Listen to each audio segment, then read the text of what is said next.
बृहन्मुंबई महानगरपालिका शिक्षण विभाग वर्चुअल ट्रेनिंग सेंटर द्वारा मैं भारती सरोदे आपका स्वागत करती हूँ। नमस्ते बच्चों, कैसे हो? मैं हूँ आपकी हिंदी की टीचर भारती सरोदे। नमस्ते प्यारे बच्चों, आज हम 7वीं कक्षा के सुलभ भारती का अभ्यास करेंगे। आज दूसरी इकाई का जो घटक है अभ्यास 3, इसके अंतर्गत हमें जो अलग सा स्वाध्याय दिया है उसे पूरा करेंगे। तो आओ देखते हैं अभ्यास 3। बच्चों, आपको कहानी सुनना, कहानियां पढ़ना बहुत अच्छा लगता है ना? तो मैं आज आपके लिए एक सुंदर कहानी लेकर आई हूँ। तो चलो देखते हैं कहानी। चित्रकथा। चित्र वाचन करके अपने शब्दों में कहानी लिखो और उचित शीर्षक बताओ। अंतिम चित्र में दोनों ने एक दूसरे से क्या कहा होगा, लिखो। तो अब हम कुछ चित्र देखेंगे। उस चित्र को देखकर चित्र के आधार पर कहानी लिखेंगे। तो आओ देखते हैं चित्र। देखो बच्चों, इस चित्रकथा के चित्र ध्यान से देखना। देखो, इसमें यह पहला चित्र है। इस पहले चित्र में दो लोग दिखाई दे रहे हैं, खाना खा रहे हैं। यह दूसरा चित्र है। उन लोगों के सामने एक भालू आ गया है और वो डर कर भाग रहे हैं। यह तीसरा चित्र है। दोनों में से एक पेड़ पर चढ़ गया, दूसरा जमीन पर लेट गया। ये चौथा चित्र है। तो वो भालू जो है लेटे हुए आदमी के नाक के पास अपनी नाक लेकर सूंघ रहा है और पेड़ पर चढ़ा जो आदमी है उसे देख रहा है। ये पांचवा चित्र है। देखो तो भालू ने उस जमीन पर लेटे हुए आदमी को कुछ नहीं किया और भालू निकल गया है, निकल जा रहा है। ये छठा चित्र है। तो इस चित्र में ये दोनों आपस में क्या बात करते होंगे, यही हमको सोच कर लिखना है। तो ये चित्र अब हम एक एक करके ध्यान से देखते हैं और हर एक चित्र के आधार पर अपनी कहानी लिखते हैं। देखो बच्चों, चित्र को ध्यान से देखना, क्या क्या दिखाई दे रहा है। दो आदमी है, तो हम इन दोनों के कुछ नाम रखते हैं। ये दोनों एक ही उम्र के लगते हैं, तो शायद ये दोनों मित्र है, दोस्त है। इनके अगल बगल में बहुत सारे पेड़, जंगल सा दिखाई दे रहा है, तो ये जंगल से गुजरते होंगे और भूख लगी है, इस कारण खाना खा रहे हैं। उनके पास गठरी में कुछ बांधा हुआ दिखाई दे रहा है, तो शायद ये व्यापारी होंगे। और इस चित्र के कोने में देखा है, कौन है पीछे? ये भालू है। तो चलो, ये जो चित्र में दिखाई दे रहा है, इसके आधार पर हम कहानी लिखना शुरू करते हैं। देखो बच्चों, अब हम कहानी लिखना शुरू करते हैं। कहानी लिखने से पहले ये जो दो आदमी हैं, इनके नाम रखते हैं। ये है राम और ये है श्याम। ये जिस गांव के रहते हैं, उस गांव का नाम सोनापुर रखते हैं। ये दोनों व्यापारी है, यह बात ध्यान में रखना। तो आओ कहानी लिखना शुरू करते हैं। सोनापुर गांव में राम और श्याम नाम के दो व्यापारी मित्र रहते थे। दोनों की मित्रता पूरे गांव में मशहूर थी। एक बार व्यापार के सिलसिले में दोनों दूसरे गांव जा रहे थे। चलते चलते दोनों बहुत दूर निकल आए। वे दोनों जंगल से गुजर रहे थे। दोपहर हो गई थी। कड़ी धूप पड़ी थी। दोनों दोस्तों को भूख लगी थी, तो उन्होंने एक बड़े से पेड़ की छाया में भोजन करना प्रारंभ किया। खाना खाया, पानी पिए। अब आगे जाने के बारे में दोनों में बातचीत चल ही रही थी। इसी बीच उन्हें दूर झाड़ियों के पीछे से एक जंगली भालू आता हुआ दिखाई दिया। दोनों बहुत ही डर गए। देखो तो, इस चित्र को ध्यान से देखना। ये जो नीली कमीज में है वह राम है, और लाल कमीज पहना है वह श्याम है, और पीछे जो जानवर है वह भालू है। राम और श्याम के चेहरे देखो, वो बहुत डरे हुए हैं। दोनों ही भालू से दूर भागने की कोशिश कर रहे हैं, और भालू उनकी तरफ ही बढ़ रहा है। तो आओ इस चित्र पर आगे लिखते हैं। दोनों मित्रों को कुछ सूझ नहीं रहा था कि आखिर इस मुसीबत से कैसे छुटकारा पाए। उनके पास भालू से बचाव करने का कोई साधन नहीं था, न कोई शस्त्र था। उधर भालू उनकी तरफ दौड़ा चला आ रहा था। दोनों मित्र डर कर भागने लगे थे। अब इस चित्र को बड़ी सावधानी से देखना, ध्यान से देखना। देखो तो, जो नीले कमीज में है वो है राम। वो भालू से बचाव करने के लिए क्या कर रहा है? पेड़ पर चढ़ रहा है। और ये जो श्याम है लाल कमीज में, वह जमीन पर लेट गया है। शायद उसे पेड़ पर चढ़ना नहीं आता होगा।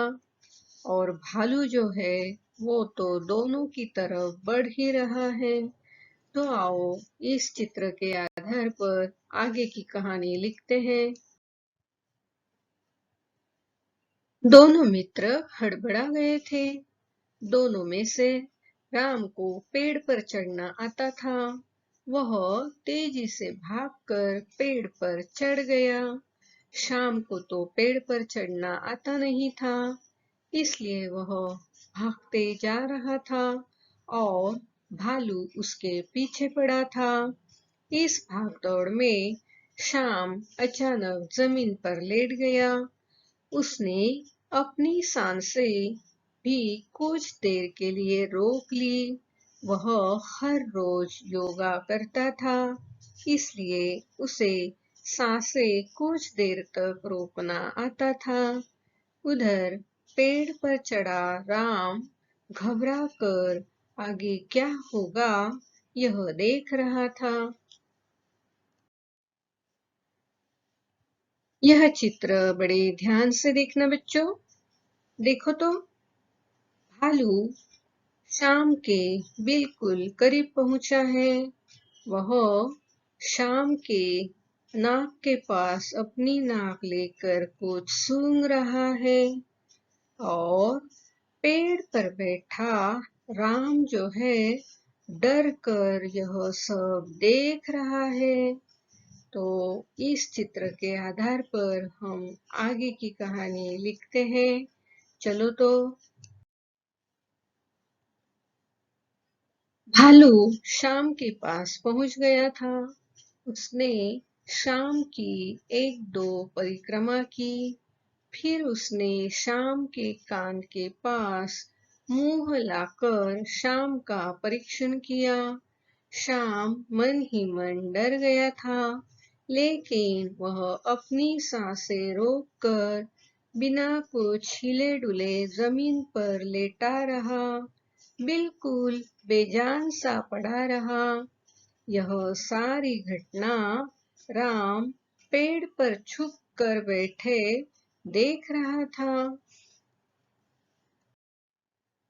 अब आगे का चित्र देखते हैं।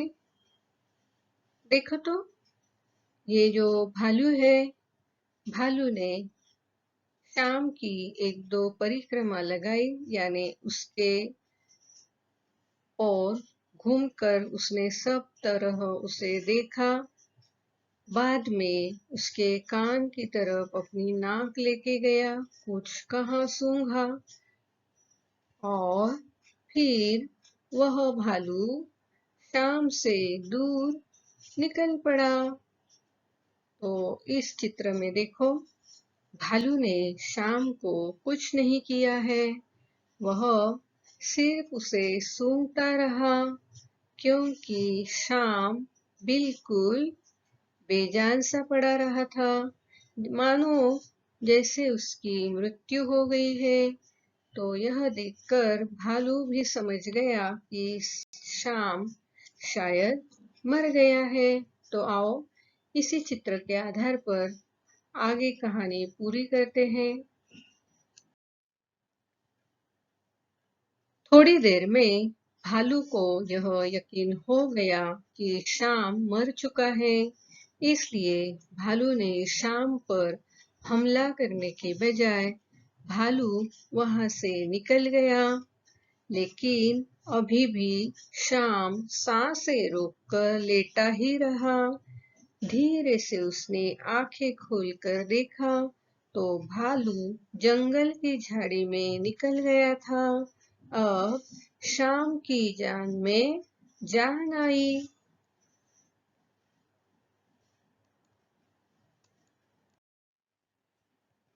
देखो तो, ये चित्र ध्यान से देखना।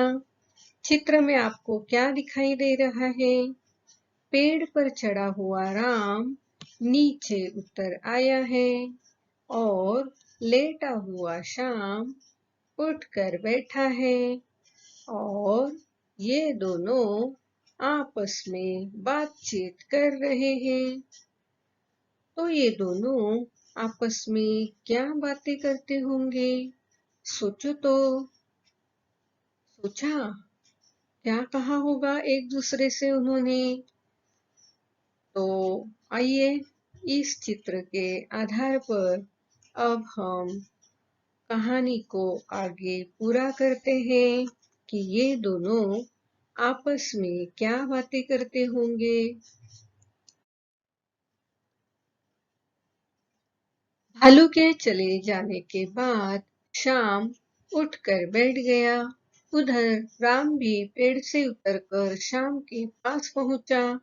राम ने बड़े अचरज से शाम से पूछा, यह तो बताओ कि भालू ने तुम्हें छोड़ क्यों दिया और उसने तुम्हारे कान में क्या कहा? हालांकि शाम को राम के इस व्यवहार पर बहुत क्रोध आ रहा था, लेकिन उसने स्वयं को संभाला और जवाब देते हुए कहा, भालू मेरे पास एक सीख देने आया था और उसने कान में वही सीख दी और चला गया। तो देखो बच्चों, यहाँ आपस में दोनों बातचीत कर रहे हैं। राम शाम से पूछता है कि तुम्हें भालू ने कैसे छोड़ दिया और तुम्हारे कान में उसने क्या कहा? तो शाम ने बताया कि भालू मुझे सीख देने आया था, मेरे कान में सीख दी और निकल गया। तो यह जो राम है वह शाम से पूछता है, भालू ने तुम्हें क्या सीख दी, मुझे भी बताना। तो शाम उसे क्या कहता है?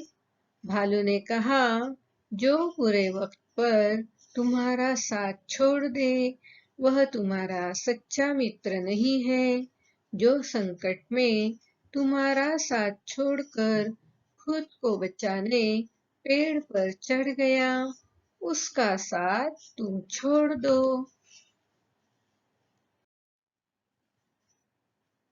राम ने फिर श्याम से पूछा, भालू ने क्या सीख दी? इस पर श्याम ने बताया, भालू ने कहा कि जो बुरे वक्त में साथ नहीं देता वह सच्चा मित्र नहीं है, इसलिए तुम अपने इस मित्र का साथ छोड़ दो। वह तुम्हें संकट में अकेला छोड़कर खुद की सुरक्षा करने पेड़ पर चढ़ गया, वह तुम्हारा सच्चा मित्र नहीं है। श्याम की यह बात सुनकर राम का सर शर्म से झुक गया। फिर दोनों मित्र अलग अलग हो गए और अपनी अपनी राह पर चल पड़े। बच्चों, अभी अभी हमने जो कहानी लिखी है, उस कहानी द्वारा हमें जरूर कोई ना कोई सीख मिलती है। तो हमें इस कहानी द्वारा प्राप्त सीख जो है उसे लिखना है। सोचो तो क्या सीख देती है ये कहानी?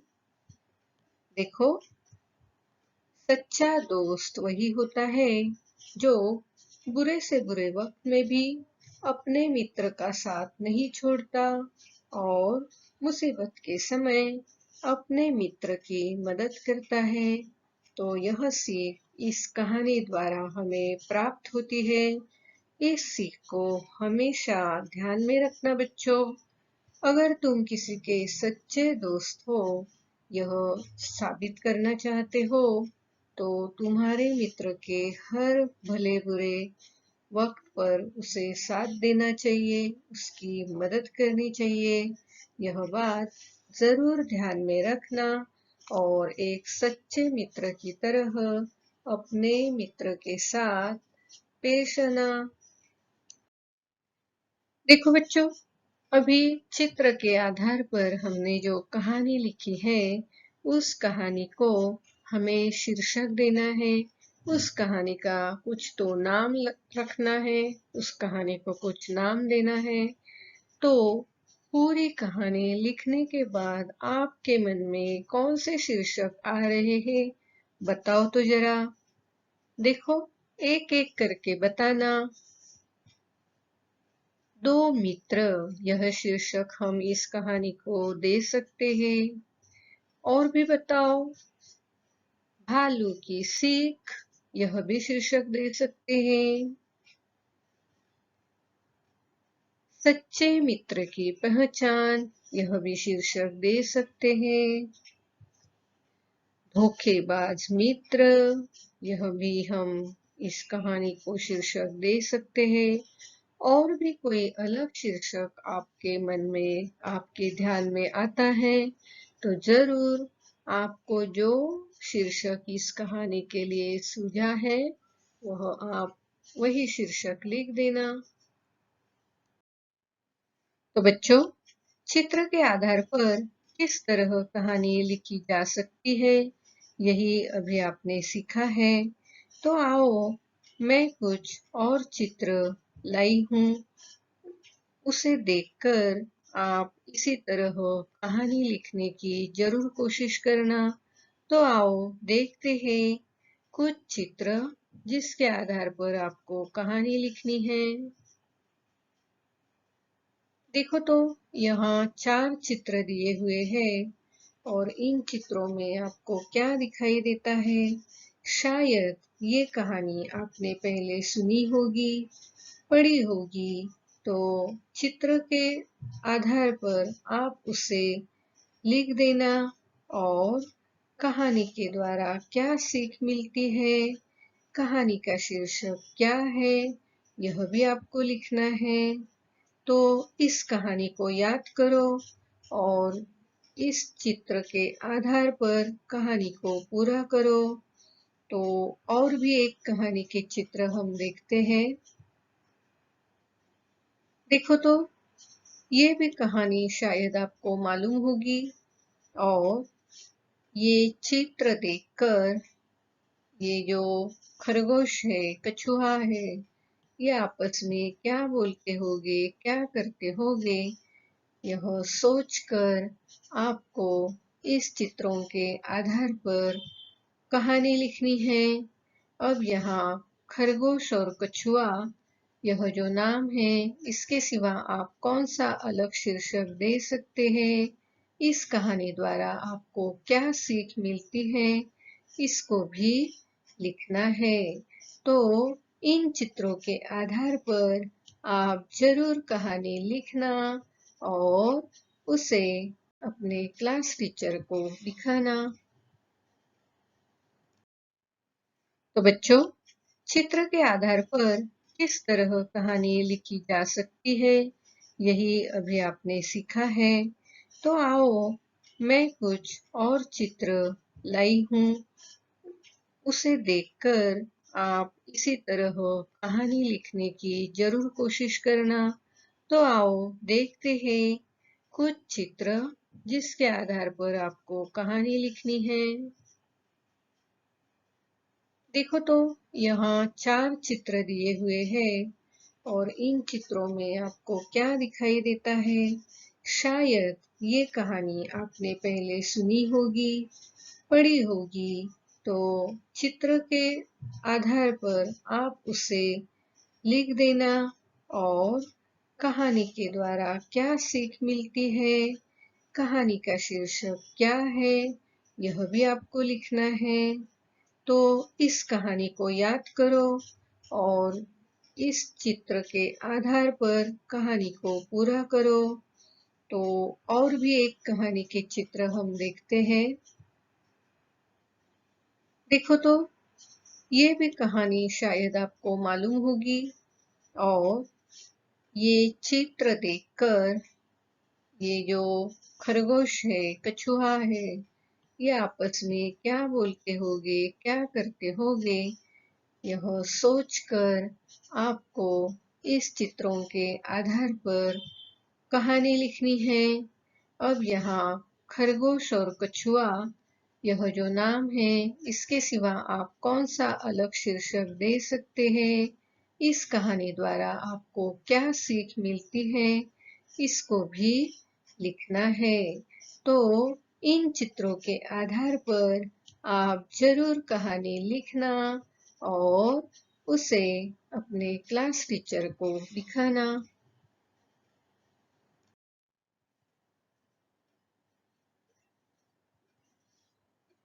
तो बच्चों, आज हमने चित्र के आधार पर कहानी कैसे लिखी जाती है, इस बात को समझा है और हमने एक कहानी लिखी भी है। स्वाध्याय के तौर पर मैंने आपको और 2 कहानियों के चित्र दिए हैं। आप इन दोनों कहानियों को जरूर लिखना।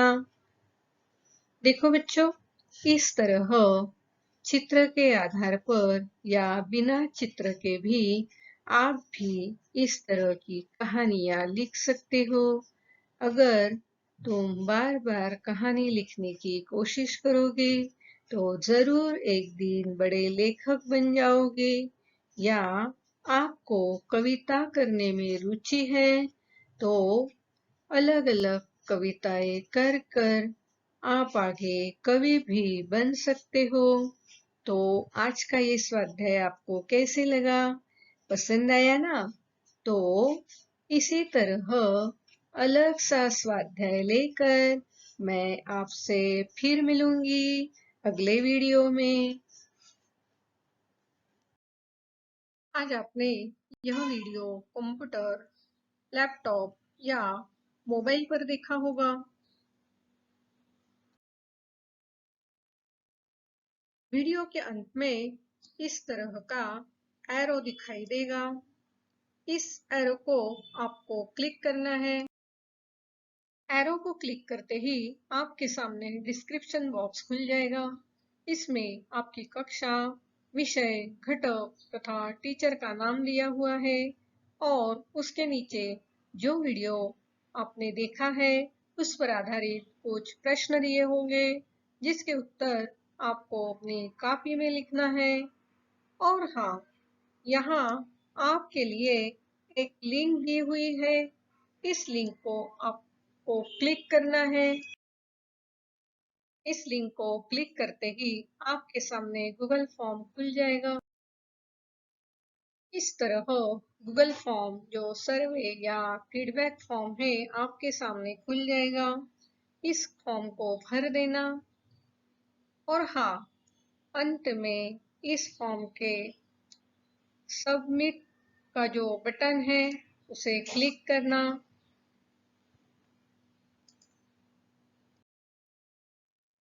इस लिंक को क्लिक करके गूगल फॉर्म जरूर भरना।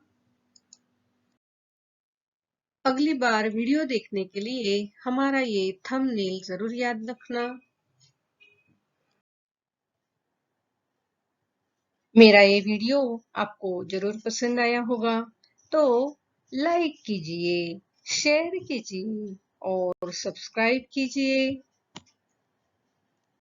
मेरा ये वीडियो ध्यान से देखने के लिए आप सभी को बहुत बहुत धन्यवाद।